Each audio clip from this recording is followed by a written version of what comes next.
In 2011, I had lost my job at the law firm. And next thing I know, we were not being able to pay our bills.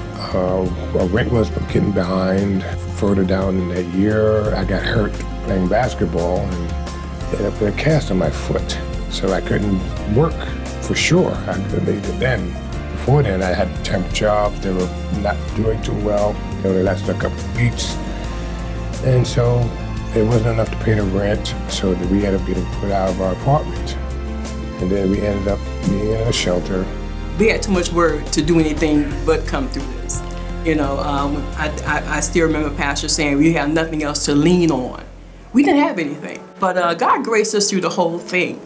And all we had was the work. You know, I couldn't even have a pity party because I remember Pastor saying that in order to have victory, there can't be strife between us. And God brought us out into our wealthy place. He was upset that, you know, he wanted to make a career out of the Air Force.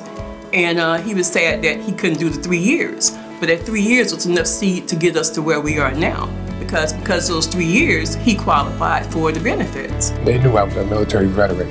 So somebody in the Social Service Office who was a veteran connected me with the VA office, which covers all of our rent.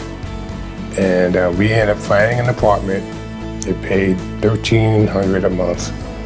And like you said, it's rent-free for a year. Yes.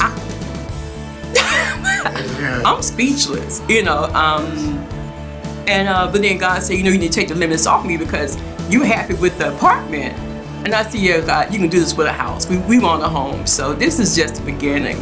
So we just praise God for the victory. And a lot of people, my parents, they were like, we didn't know you were going through it because you came every Saturday, you served Wednesdays, you weren't sad, you know, you didn't come crawling in here on your bed talking about how bad it is.